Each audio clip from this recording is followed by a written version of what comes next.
Somdana Milina Leslie bu koithi thiri. Mili aya chatkhrazalo adoi nupiduba. Yam phatte base ai tanga hundo amadana khangni na. Mili mathanta murum murum sondana lai.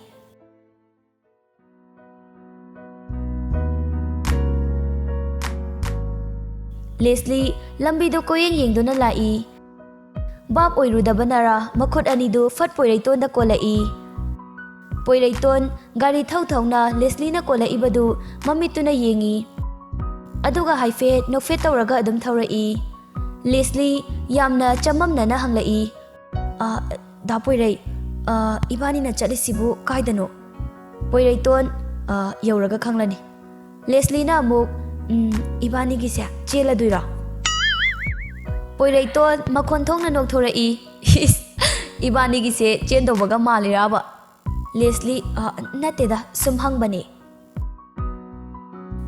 Asumna sum thaurakpana achauba gate amada gari du thaujilai. Gari thaujilakfamgi side animakta makhal makha kayagi laising pareng na thai.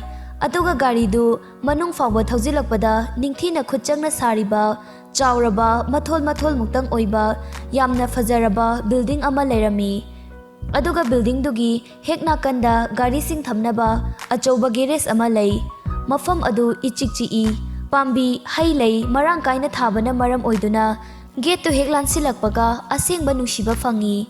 Mafam adu hai leigi manamtana thali. Leslie akoibadu yengduna lei. Poiraitona lao changlase. Leslie yam khangning na hanglai. Kaidano ibani na laisibo. Poiraiton no aga aiko yumne. Leslie ha. Poiraitona kaidaurage hainadraba. Leslie adugi nateda. Poiraiton lao changlase. Leslie na amuk Poiraiton amadi Leslie punna changminarai. Aduga Leslie bu magi roomda punna changminarakpani. Leslie yengduna changlai. Poiraiton na sida famo. Leslie su Poiraiton adudi ngahak famamuko ai chanabasingdo amta semuge. Leslie su hoi. Poiraiton hek thokhibaga Leslie na ai kainong tawrida. Kamai tawnya masak phajabada natana mayum phau hek phajai haiba. Poiraiton Leslie lauba lakpada lairakliba achapot singdu plate singda haplaga pusilai. Anidu tomina famduna lei. Poiraiton na chaba horodana. Leslie na amuk da poirai su saro ai tang chaba talleba. Poiraiton no aga hoi. Leslie na hanglai. Ado sise da poirai girum la. Poiraiton mane hana inaupaga punna leirambani. Leslie ado kanam laiba udena. Poiraiton na amuk kanam laitiye. Babasu mamasu office dagi halaktri. Aikoi naubudi mamanabagine birthday chatkibani. Leslie Poiraiton nangdi nachina naw kayano. Leslie aidi pisak piklingai dagi baba masak uba fangja haudreda. Hauzik mamaga igadang laiye. Poiraiton nangi mingse Leslie adum kaubra yumda so. Leslie kaudida mamanadi macha thoi natraga thoi kawe. Poiraiton adudi aisu thoi kaurage.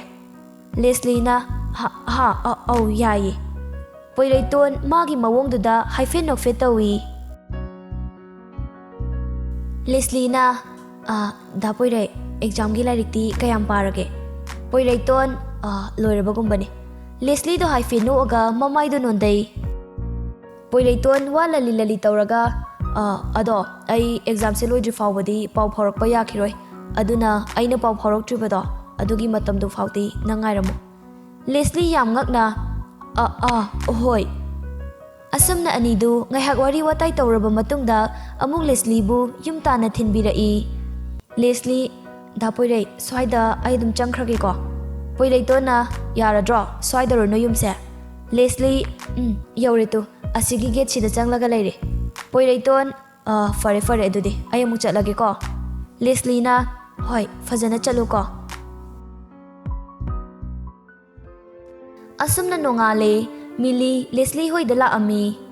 Leslie mapanda hauriba lei pambi singdu ising sai duna isai ngangduna leirami. Milina Is, kay numino, monda ontong na su nungay na layram nito ko. Leslie, hingchabi khangbu khangi ne he, changlo lao. Millie, ngarang duna ay gasi hundo amaga nang kay chalino ba ha, nabuk phataba nang nungay ni ba na. Leslie yam haraw na, is, ay sunang wanda ne tamge na tawramine khangbra. Millie, kay paw no hay siya. Leslie, ngarang ne ay dapoy rey hoida chatluye. Millie yam ngak na, kay no hay sibo, kanaga nang dia. Leslie yam haraw na wari singdu makhut o masawa tawraga pumna magtamlami. Aduga mukasu makatarai, ibema imung ka to nan ga lahawi khangbra. As khupa ajamani, aikhoi gi siga yengnaruradi ne pura loire. Moigi garage duna fawba ne aikhoi gi yum sidagi damma da hele. Millie, wow, says mi machadi yade ko. Leslie na, as ai faw thajade khangbra. Millie na, ibani gi promise to amu kaw khini ko. Leslie, kaw he, kaidobagi kaw tuino ba. Ibani dine hayeng wai faw adum punna leiduini. Asumna sum haukhibana exam maya sunaksilai. 10 thagadoriba mahiroi singdu ahing nungthil tumnadaba makhai exam gi preparation tawri. Asumna metric exam su haukhre. Leslie su 10 gi session hauduna kaba hauri. Numitu metric exam gi loiba numitni. Yasanglakpa matamni. Leslie amadi thambal punna TV yenglami. Tanjadu da call ama lakami. Thambal, macha thoi, phola ise kananom ta yengu chohai. Leslie, kai wai da lehogi mama. Thambal, search tawsilambani ne hey. Leslie changsinduna yenglubada unknown number ama miss call taraga leirami. Leslie amuk hanna unknown number du da call tawsili. Hello. Leslie, hello, kanano. Unknown number du na. Thoi. Leslie khonjel do tabada khangle yam harauna kaujare. Poirei ton, nang ay di kamay khangi ba? Leslie, nang poira din ay di dum khangi. Ado da poire, ngasi no exam do loira ba na traba. Poirei ton, ngasi loire. Leslie, ado si number se da poirei giro. Poirei ton, mane, ngasai exam halakpada leirakpani. Leslie na, ado di adum paw phawna ba yarani ne. Poirei ton su, ado ay hore na mo hairagi ko, mama na kauri. Leslie su, message oina tharo.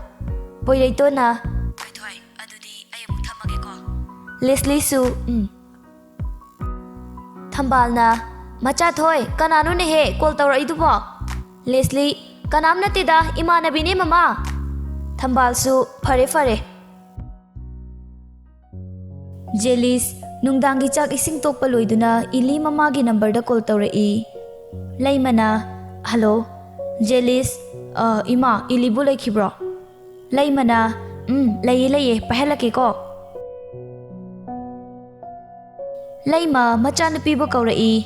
Ibe ma, ili, kay hage mama. Laimana, asese, namana bagi ko la ise. Ili yam haraw na, Jelis, exam lo kibadagi, kemta ka paw phawrakte ko. Ilina, exam loire du mangai 11 gi muk chat pa haureba nungai pham ga amata he khangdeda. Jelis, ado exam di nungai khiba natro. Ilina mu adam nungai khiye nangdi. Jelisu aisu nungai khiye ado nangi phone lairurabo. Ilina, laidriye babana tuyep loira kandane payo na haye nangdi lairabo. Jelis, lairure ngasai exam halakpadane poireiton su laikhrabane.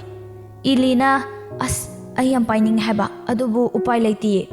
Jelis, ado ergana ay heng nangi ma lairaga thilage. Ili, as yarani da ay ko na dum pairage. Jelis na, as akoy loy pairaga nangdang paw phawna da base nungai tiye. Ili, ado akoy bana munganga kaniba. Jelis, adudine nangna fada na bane cheksina payo ba lona payo ba ko. Ili su, hoy. Jelis haraw na, adudi ay heng yora kanda paw phawragi ko. Ili, hoy. Adudi thamagi ko. Ko na mung phawna seba. Jelis phone du thamkhraga yam haraw na, yes. Leslie tumina mamagi phone du yeblaga magi famung da pusilai. Leslie na poireito na tawra amba contact number da text tawra i. Da poirei ꯇꯨꯝꯃꯕꯣ ꯉꯥꯏꯍꯥꯛ ꯂꯦꯁꯂꯤ ꯐꯣꯟꯗꯨꯗ ꯌꯦꯡꯂꯒ message ꯍꯜꯂꯛꯄ ꯉꯥꯏꯔꯒ ꯂꯩ ꯂꯦꯁꯂꯤꯅ ꯑꯁ ꯗꯥ ꯄꯣꯏꯔꯩꯁꯦ ꯇꯨꯝꯈ꯭ꯔꯖꯥꯠꯂꯣ ꯀꯩꯒꯤꯅꯣ ꯃꯥꯅ message ꯍꯜꯂꯛꯇ꯭ꯔꯤꯁꯤꯕꯣ ꯕꯤꯠꯀ ꯌꯥꯎꯗꯦꯍꯦ ꯁꯣꯝꯗ ꯄꯣꯏꯔꯩꯇꯣꯟ ꯆꯥꯛ ꯏꯁꯤꯡ ꯇꯣꯛꯂꯕ ꯃꯇꯨꯡ ꯃꯥꯒꯤ ꯔꯨꯝꯗ ꯆꯪꯂꯛꯑꯒ ꯄꯣꯏꯔꯩꯇꯣꯟ ꯃꯥꯒꯤ ꯐꯣꯟꯗꯣ ꯍꯦꯛ ꯄꯥꯏꯕꯒ ꯏꯟꯕꯣꯛꯁꯇ ꯃꯦꯁꯦꯖ ꯂꯩꯔꯝꯕꯗꯨ ꯊꯦꯡꯅꯔꯦ ꯄꯣꯏꯔꯩꯇꯣꯟ ꯔꯤꯄ꯭ꯂꯥꯏ ꯍꯜꯂꯛꯏ ꯊꯣꯏꯊꯣꯏ ꯇꯨꯝꯗ꯭ꯔꯤꯌꯦ ꯆꯥꯛ ꯆꯥꯔꯨꯕꯅꯦ ꯅꯪꯗꯤ ꯀꯩꯗꯧꯔꯤꯒꯦ ꯁꯣꯝꯗꯅ ꯍꯜꯂꯛꯂꯤꯕ ꯃꯦꯁꯦꯖ ꯑꯗꯨ ꯂꯦꯁꯂꯤꯅ ꯎꯏꯊꯔꯛꯄꯒ ꯃꯄꯥ ꯆꯥꯅꯈꯤꯕꯅ ꯂꯥꯛꯄꯗꯨ ꯇꯥꯍꯧꯗ꯭ꯔꯦ ꯄꯣꯏꯔꯩꯇꯣꯟ ꯃꯦꯁꯦꯖ ꯍꯜꯂꯛꯃꯟꯗꯕꯗꯨꯗ ꯀꯣꯜ ꯇꯧꯔꯛꯏ ꯂꯦꯁꯂꯤ ꯔꯤꯡꯇꯣꯟꯗꯨꯅ ꯈꯪꯄ꯭ꯔꯦꯛ ꯈꯪꯅ ꯃꯤꯀꯞ ꯊꯣꯛꯂꯛꯏ ꯂꯦꯁꯂꯤ ꯐꯣꯟꯗꯨ ꯌꯦꯡꯂꯨꯕꯗ ꯄꯣꯏꯔꯩꯇꯣꯟ ꯑꯣꯏꯔꯝꯕꯗꯨꯗ ꯌꯥꯝ ꯍꯔꯥꯎꯅ ꯄꯥꯏꯈꯠꯂꯛꯏ ꯍꯜꯂꯣ ꯄꯣꯏꯔꯩꯇꯣꯟ ꯑꯣꯏꯔꯝꯕꯗꯨꯗ ꯌꯥꯝ ꯍꯔꯥꯎꯅ ꯄꯥꯏꯈꯠꯂꯛꯏ ꯄꯣꯏꯔꯩꯇꯣꯟꯅ ꯍꯜꯂꯣ ꯊꯣꯏꯊꯣꯏ ꯇꯨꯝꯃꯕꯣ ꯂꯦꯁꯂꯤ ꯌꯥꯝ ꯇꯞꯅ ꯇꯨꯝꯗ꯭ꯔꯤꯌꯦ ꯁꯨꯝ ꯎꯏꯔꯝꯕꯅꯦ ꯄꯣꯏꯔꯩꯇꯣꯟ ꯅꯣꯛꯐꯦꯠ ꯇꯧꯔꯒ ꯀꯩꯅꯣ ꯑꯗꯨ ꯌꯥꯝ ꯇꯞꯅ ꯉꯥꯡꯂꯛꯏꯗꯨꯕꯣ ꯂꯦꯁꯂꯤ ꯃꯃꯥ ꯂꯩꯌꯦ ꯃꯃꯥ ꯇꯥꯅꯤꯅ ꯇꯞꯅ ꯉꯥꯡꯂꯛꯏꯅꯦꯕ ꯄꯣꯏꯔꯩꯇꯣꯟ ꯑꯗꯨꯗꯤ ꯑꯩ ꯍꯌꯦꯡ ꯑꯣꯏꯅ ꯀꯣꯜ ꯇꯧꯔꯛꯑꯒꯦ ꯂꯦꯁꯂꯤ ꯌꯥꯅꯤꯌꯦ ꯑꯗꯨꯝ ꯁꯥꯟꯅꯁꯦꯕ ꯄꯣꯏꯔꯩꯇꯣꯟ ꯇꯦꯟꯒꯤ ꯇ꯭ꯌꯨꯁꯟꯗꯤ ꯀꯥꯏꯗ ꯆꯠꯂꯒꯦ ꯂꯦꯁꯂꯤ ꯃꯤꯠꯀꯤ ꯍꯥꯟꯅ ꯑꯃ ꯆꯠꯂꯦ ꯄꯣꯏꯔꯩꯇꯣꯟꯅ ꯑꯩ ꯅꯉꯣꯟꯗꯁꯨꯅꯦ ꯅꯣꯠꯁꯤꯡꯗꯨ ꯊꯤꯟꯕꯤꯔꯛꯀꯦꯅ ꯇꯧꯔꯝꯕꯅꯤꯅꯦ ꯑꯗꯨꯁꯨ ꯄꯥꯕ ꯍꯧꯅꯕ ꯂꯦꯁꯂꯤ ꯌꯥꯏꯌꯦ ꯄꯣꯏꯔꯩꯇꯣꯟꯅ ꯑꯗꯣ ꯅꯪ ꯇꯦꯟ ꯂꯣꯏꯗ꯭ꯔꯤ ꯐꯥꯎꯕꯗꯤꯅꯦ ꯃꯔꯛ ꯃꯔꯛꯇ ꯅꯠꯇꯅ ꯄꯥꯎ ꯐꯥꯎꯔꯣꯏꯒꯦꯀꯣ ꯂꯦꯁꯂꯤꯁꯨ ꯍꯣꯏ ꯄꯣꯏꯔꯩꯇꯣꯟ ꯑꯗꯨꯗꯤ ꯐꯔꯦ ꯇꯨꯝꯅꯕ ꯇꯧꯔꯣꯀꯣ ꯑꯩꯁꯨ ꯇꯨꯝꯃꯒꯦ ꯂꯦꯁꯂꯤ ꯍꯣꯏ good night Poireiton good night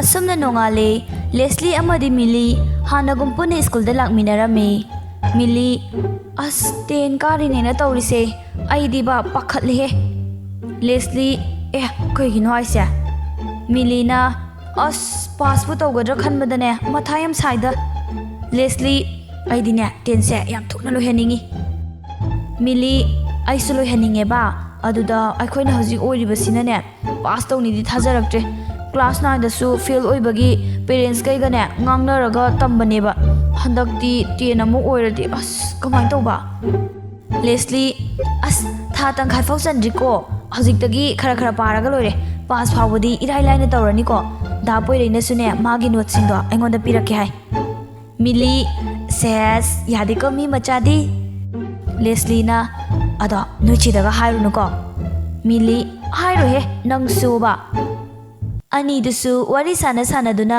ꯁ꯭ꯀꯨꯜꯗ ꯆꯠꯈ꯭ꯔꯦ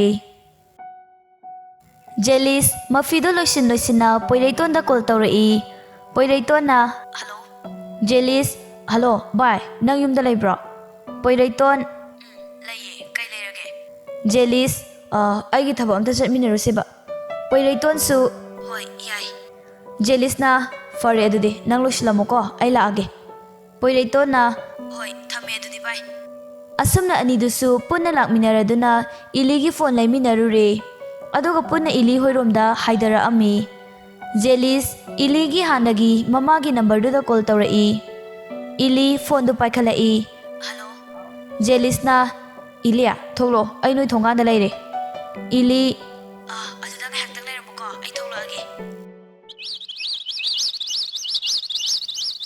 इली सांगलब मसमदु थादोई अदुगा फनेक असंग मचू अमा सेली जेलिस लापना इलीना थोलकपदु उरे जेलिस तपना वाव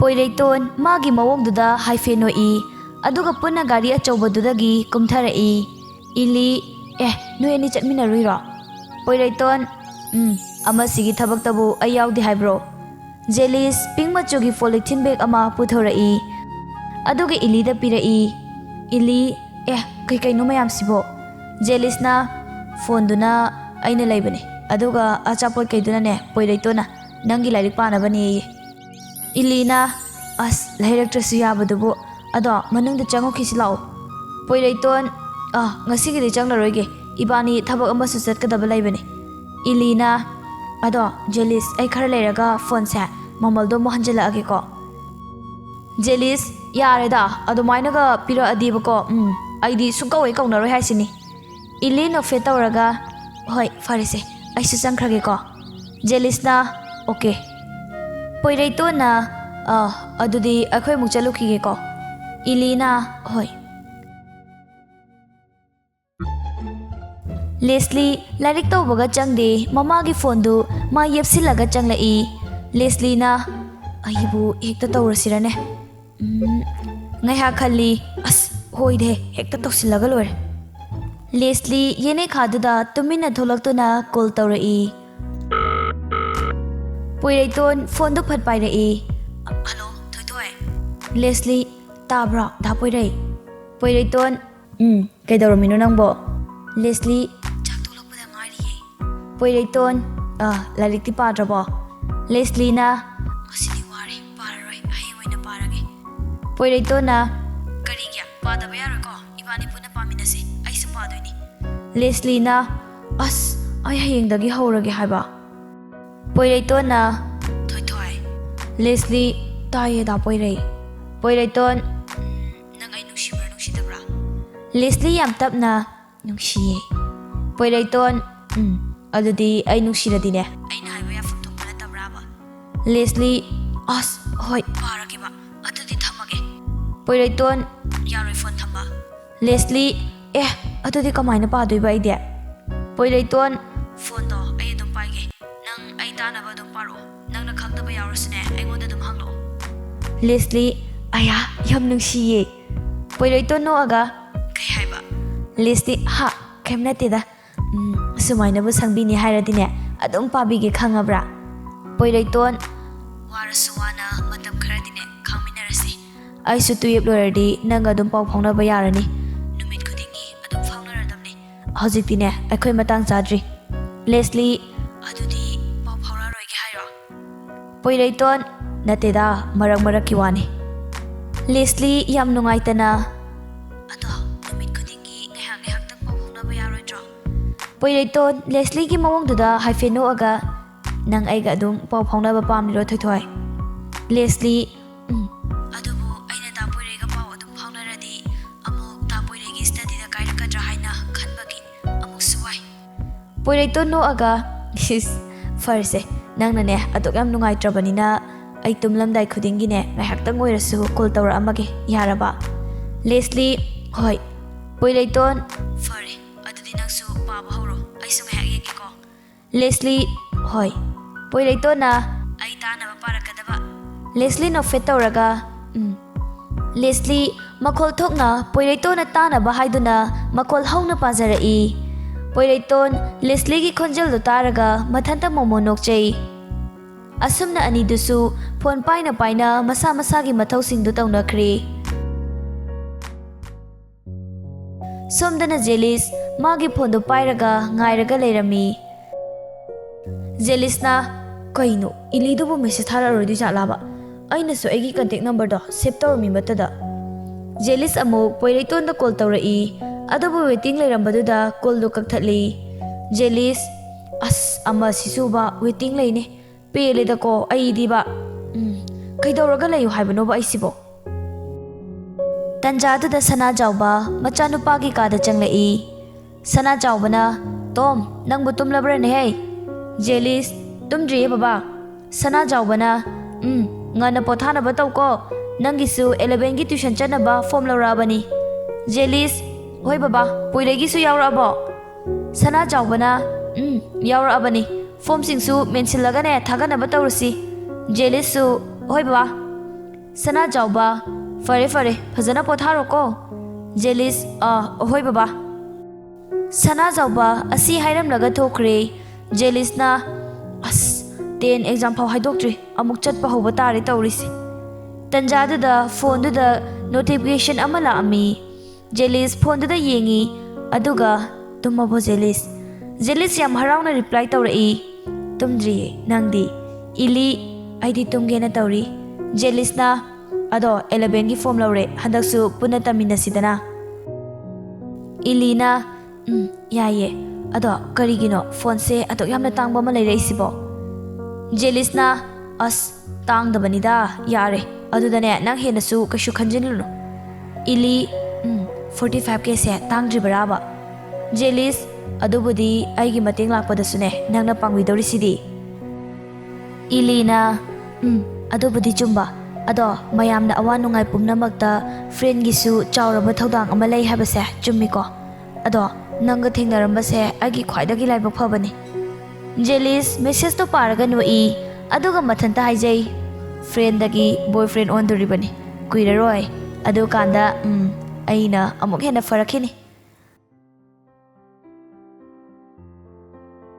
ꯑꯁꯨꯝꯅ ꯁꯨꯝ ꯍꯧꯈꯤꯕꯅ 10ꯒꯤ ꯑꯦꯛꯖꯥꯝ ꯍꯥꯏꯗꯣꯛꯄ ꯅꯨꯃꯤꯠꯅꯤ ꯄꯨꯡꯁꯨ 2 ꯇꯥꯁꯤꯜꯂꯛꯑꯦ ꯃꯍꯩ ꯏꯔꯥꯡ ꯍꯦꯛ ꯂꯥꯡꯉꯤ ꯄꯦꯔꯦꯟꯠꯁꯁꯤꯡꯗꯨꯁꯨ ꯀꯣꯜ ꯂꯥꯛꯅꯕ ꯃꯌꯥꯝꯗꯨꯅ ꯉꯥꯏꯍꯥꯛꯇ ꯐꯥꯎꯕ ꯍꯦꯛ ꯄꯣꯊꯥꯅꯔꯝꯗꯦ ꯑꯦꯛꯖꯥꯝ ꯔꯤꯖꯜ ꯑꯥꯎꯠ ꯇꯧꯗ꯭ꯔꯤꯉꯩꯗꯒꯤ ꯁ꯭ꯀꯨꯜꯗꯒꯤ ꯀꯣꯜ ꯃꯊꯪ ꯇꯧꯔꯛꯏ ꯇꯣꯝꯆꯧꯅ ꯍꯜꯂꯣ ꯃꯥꯅꯦ ꯑꯩ ꯃꯥꯕꯨ ꯍꯦꯛ ꯄꯣꯛꯄ ꯃꯄꯥꯅꯤ ꯍꯥ ꯀꯩ ꯍꯥꯏꯕ ꯑꯩꯈꯣꯏ ꯁꯅꯥꯕꯣ ꯑꯣ ꯑꯇꯩꯗꯤ ꯀꯃꯥꯏ ꯇꯧꯔꯕ ꯌꯥꯝ ꯅꯨꯡꯉꯥꯏꯖꯔꯦ ꯐꯒꯅꯤ ꯑꯣ ꯊꯝꯖꯔꯦ ꯁꯔ ꯔꯥꯅꯤ ꯌꯥꯝ ꯈꯪꯅꯤꯡꯅ ꯀꯔꯤꯕꯨꯅꯣ ꯍꯥꯏꯔꯛꯏꯗꯨꯕꯣ ꯇꯣꯝꯆꯧ ꯌꯥꯝ ꯍꯔꯥꯎꯅ ꯍꯥꯏ ꯑꯩꯈꯣꯏ ꯁꯅꯥꯅ ꯑꯣꯜ ꯃꯅꯤꯄꯨꯔꯒꯤꯅꯦ ꯇꯣꯞꯄꯔ ꯇꯥꯔꯦꯅ ꯀꯣꯜ ꯇꯧꯔꯛꯑꯝꯃꯤꯅꯤꯅꯦꯍꯦ ꯍꯟꯗꯛꯇꯤ ꯏꯕꯨꯡꯉꯣ ꯍꯣꯏꯅ ꯇꯝꯂꯤꯕ ꯁ꯭ꯀꯨꯜꯗꯨꯅ ꯐꯥꯔꯁ ꯁꯦꯀꯦꯟ ꯊꯥꯔꯠꯁꯨ ꯂꯣꯏꯅ ꯂꯧꯔꯦ ꯍꯥꯏꯅꯦ ꯍꯟꯗꯛ ꯊꯥꯃꯤꯟꯅꯕꯗꯣ ꯃꯈꯣꯏ 5ꯃꯨꯛ ꯄꯣꯖꯤꯁꯟ ꯌꯥꯎꯔꯛꯑꯦꯅ ꯍꯦꯗ ꯃꯥꯁꯇꯔꯅ ꯍꯥꯏꯔꯝꯃꯤꯕꯅꯤꯅꯦꯍꯦ ꯔꯥꯅꯤ ꯌꯥꯝ ꯍꯔꯥꯎꯅ ꯅꯨꯡꯉꯥꯏꯔꯦ ꯑꯗꯣ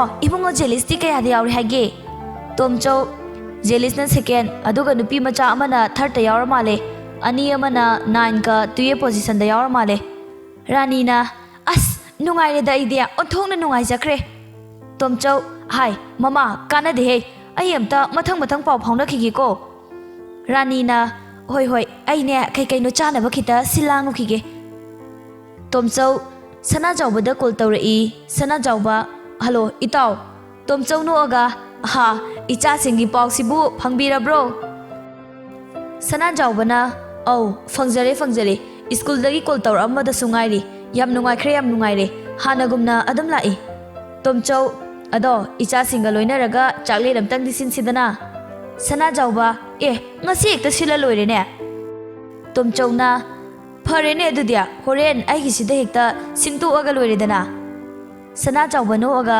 ꯁꯦꯁ ꯑꯩꯒꯤꯗꯁꯨ ꯑꯃꯨꯛꯇ ꯆꯥꯃꯤꯟꯅꯒꯗꯧꯔꯤꯕꯅꯤꯀꯣ ꯇꯣꯝꯆꯧ ꯍꯣꯏꯗ ꯑꯃꯨꯛ ꯑꯩꯈꯣꯏ ꯄꯨꯟꯅ ꯂꯥꯛꯑꯒ ꯆꯥꯃꯤꯟꯅꯕ ꯍꯥꯏꯗꯨꯅꯤꯗꯅ ꯁꯅꯥꯖꯥꯎꯕꯅ ꯐꯔꯦ ꯏꯇꯥꯎ ꯑꯗꯨꯗꯤ ꯑꯃꯨꯛ ꯊꯝꯖꯔꯒꯦ ꯉꯥꯏꯍꯥꯛ ꯂꯩꯔꯒ ꯄ꯭ꯔꯦꯁꯀꯤ ꯃꯤꯁꯤꯡ ꯃꯊꯪ ꯂꯥꯛꯅꯗꯨꯅ ꯏꯟꯇꯔꯚ꯭ꯌꯨ ꯍꯧꯈ꯭ꯔꯦ ꯄꯨꯝꯂꯥꯡ ꯍꯤꯛꯂꯥꯡꯉꯤ ꯑꯃꯒꯤꯁꯨ ꯀꯣꯜ ꯆꯔꯥꯡꯅꯕꯁꯤꯡꯁꯤꯒꯤ ꯃꯅꯨꯡꯗ ꯃꯃꯥ ꯃꯄꯥ ꯑꯣꯏꯕꯁꯤꯡꯒꯤ ꯈ꯭ꯋꯥꯏꯗꯒꯤ ꯅꯨꯡꯉꯥꯏꯖꯕ ꯃꯤꯀꯨꯞꯇꯨ ꯑꯣꯏꯔꯦ ꯉꯥꯏꯍꯥꯛꯇ ꯐꯥꯎꯕ ꯄꯣꯊꯥꯕ ꯁꯪꯅꯔꯝꯗꯦ ꯂꯦꯁꯂꯤ ꯃꯤꯂꯤꯗ ꯀꯣꯜ ꯇꯧꯔꯛꯏ ꯃꯤꯂꯤ ꯍꯜꯂꯣ ꯕꯥꯏ ꯂꯦꯁꯂꯤ ꯆꯦ ꯂꯤꯗꯤ ꯀꯌꯥꯗ ꯌꯥꯎꯔꯛꯑꯒꯦ ꯃꯤꯂꯤ ꯑꯩꯈꯣꯏ ꯆꯦꯕꯨꯗꯤ 3ꯔꯗ ꯌꯥꯎꯔꯛꯑꯦ ꯍꯧꯖꯤꯛ ꯃꯃꯥꯍꯣꯏ ꯕꯕꯥꯍꯣꯏꯒꯅꯦ ꯄꯨꯟꯅ ꯏꯟꯇꯔꯚ꯭ꯌꯨ ꯂꯧꯔꯤꯌꯦ ꯂꯦꯁꯂꯤꯅ ꯀꯟꯒ꯭ꯔꯦꯆꯨꯂꯦꯁꯟ ꯃꯤꯂꯤ ꯅꯣꯛꯑꯒ ꯑꯩꯒꯤꯁꯨ ꯅꯠꯇꯕꯁꯤꯗ ꯑꯗꯣ ꯅꯪꯒꯤ ꯗꯥꯄꯣꯏ ꯂꯩꯇꯣꯟꯗꯣ ꯄꯥꯎ ꯐꯥꯎꯅꯗ꯭ꯔꯣ ꯂꯦꯁꯂꯤ ꯀꯣꯜ ꯇꯧꯕꯅꯦ ꯄꯥꯏꯔꯛꯇꯤꯌꯦ ꯑꯦꯛꯖꯥꯝ ꯍꯥꯏꯗꯣꯛꯄꯒꯤ ꯆꯤꯜꯂꯝꯗꯧ ꯃꯥꯜꯂꯦꯕ ꯃꯤꯂꯤꯅ ꯑꯗꯨꯕꯨꯗꯤ ꯆꯤꯜꯂꯝꯅꯤꯌꯦ ꯍꯣꯔꯦꯟ ꯂꯣꯏꯔꯒ ꯃꯥꯏ ꯇꯧꯖꯔꯛꯁꯅꯤ ꯂꯦꯁꯂꯤ ꯑꯁ ꯑꯩꯗꯤ ꯉꯥꯏꯍꯥꯛꯇꯪꯗꯨꯗꯅꯦ ꯃꯤꯍꯨꯟꯒ ꯑꯃꯠꯇ ꯁꯨꯗꯦꯉꯣ ꯃꯤꯂꯤꯅ ꯑꯩꯗꯤ ꯀꯩꯝ ꯇꯧꯕꯤꯗꯦꯉꯣ ꯑꯩꯈꯣꯏꯒꯤꯁꯨ ꯅꯠꯇꯕꯁꯤꯗ ꯂꯦꯁꯂꯤ ꯐꯔꯦꯁꯦ ꯑꯗꯣ ꯍꯌꯦꯡ ꯁ꯭ꯀꯨꯜꯗ ꯊꯦꯡꯅꯔꯁꯦꯕ ꯑꯩ ꯃꯃꯥꯅ ꯀꯧꯔꯦ ꯊꯝꯃꯒꯦꯀꯣ ꯃꯤꯂꯤꯅ ꯍꯣꯏ ꯑꯁꯨꯝꯅ ꯄꯨꯡꯁꯨ ꯊꯦꯡꯖꯤꯜꯂꯛꯄꯅ ꯅꯨꯡꯗꯥꯡꯒꯤ ꯄꯨꯡ 6:30 ꯇꯥꯔꯦ ꯂꯩꯃ ꯁꯣꯔ ꯁꯥꯡꯅ ꯍꯣꯟꯗꯣꯛꯏ ꯑꯗꯨꯒ ꯍꯧꯖꯤꯛꯇ ꯏꯁꯥꯁꯦ ꯅꯦꯅꯥ ꯍꯦꯛ ꯇꯥꯏꯗ ꯃꯤꯂꯤ ꯑꯗꯣ ꯃꯃꯥ ꯍꯣꯔꯦꯟꯗꯤ ꯏꯟꯖꯥꯡ ꯍꯥꯎꯕ ꯊꯣꯡꯁꯤꯀꯣ ꯂꯩꯃꯅ ꯊꯣꯡꯗꯣꯏꯅꯤ ꯇꯣꯃꯥꯜ ꯐꯣꯟꯗ ꯌꯥꯝ ꯍꯔꯥꯎꯅ ꯋꯥꯔꯤ ꯁꯥꯟꯅꯗꯅ ꯆꯪꯂꯛꯏ ꯀꯥꯏꯗꯦ ꯍꯦꯛꯇ ꯆꯥꯎꯅ ꯁꯤꯜꯂꯒ ꯂꯣꯏꯔꯦꯗꯅ ꯃꯥꯅꯤ ꯍꯣꯏ ꯐꯒꯅꯤ ꯊꯝꯖꯔꯦ ꯂꯩꯃꯅ ꯀꯅꯥꯅꯣ ꯍꯧꯖꯤꯛꯀꯤꯗꯨꯅ ꯑꯃꯨꯛ ꯇꯣꯃꯥꯜꯅ ꯍꯥꯏ ꯑꯩꯈꯣꯏ ꯑꯣꯐꯤꯁꯀꯤ ꯅꯟꯗꯀꯨꯃꯥꯔꯗꯨꯅꯤꯅꯦꯍꯦ ꯏꯆꯥꯅꯨꯄꯤꯒꯤ ꯑꯦꯛꯖꯥꯝꯒꯤ ꯃꯔꯣꯜ ꯍꯪꯂꯛꯑꯝꯕꯅꯤ ꯃꯥꯒꯤ ꯃꯆꯥꯅꯨꯄꯥꯗꯨꯁꯨ ꯍꯟꯗꯛꯇ ꯐꯥꯔꯁ ꯗꯤꯕꯤꯖꯟꯗ ꯂꯦꯇꯔ 4 ꯆꯠꯂꯦꯅ ꯍꯥꯏꯔꯝꯃꯕꯅꯤ ꯂꯩꯃꯅ ꯑꯣ ꯏꯂꯤꯅ ꯕꯕꯥ ꯑꯩ ꯀꯩꯅꯣꯝꯇ ꯍꯥꯏꯒꯦꯕ ꯇꯣꯃꯥꯜ ꯌꯥꯝ ꯍꯔꯥꯎꯅ ꯍꯣꯏ ꯍꯥꯏꯌꯨ ꯏꯆꯥꯅ ꯍꯥꯏꯅꯤꯡꯕꯈꯩꯗꯣ ꯂꯣꯏꯅ ꯍꯦꯛ ꯍꯥꯏꯌꯨ ꯉꯁꯤꯗꯤ ꯏꯄꯥ ꯄꯦꯜꯂꯦ ꯏꯆꯥ ꯄꯣꯛꯆꯕꯒꯤ ꯅꯨꯡꯉꯥꯏꯕ ꯍꯥꯏꯕꯗꯣ ꯃꯁꯤ ꯃꯉꯥꯏꯔꯦꯗꯅ ꯏꯂꯤ ꯑꯩꯒꯤ ꯑꯦꯛꯖꯥꯝ ꯄꯥꯁ ꯇꯧꯕꯒꯤ ꯑꯣꯏꯅꯅꯦ ꯑꯩꯒꯤ ꯀ꯭ꯂꯥꯁꯃꯦꯠꯁꯤꯡꯒ ꯄꯨꯟꯅ ꯆꯥꯛ ꯑꯝꯇ ꯁꯤꯟꯒꯦꯕ ꯇꯣꯃꯥꯜꯅ ꯇꯧꯒꯗꯕꯅꯤ ꯆꯥꯎꯅ ꯇꯧꯒꯗꯕꯅꯤꯀꯣ ꯏꯄꯥꯅ ꯌꯥꯏ ꯏꯆꯥꯅꯕꯨ ꯄꯥꯝꯂꯕꯗꯤ ꯏꯄꯥꯅ ꯁꯤꯟꯒꯅꯤ Ili yam harauna asengkiro baba. Tomal, hoine, ichanabu singe hariba numito hekta silaga loiredana. Mili, ado baba, chaka siladi holiday gumba amada sinsiko. Tomal na, hoi, icha to migisu invite toge hairo. Mili na, tauroida, baba, Leslie tang kauge tauba.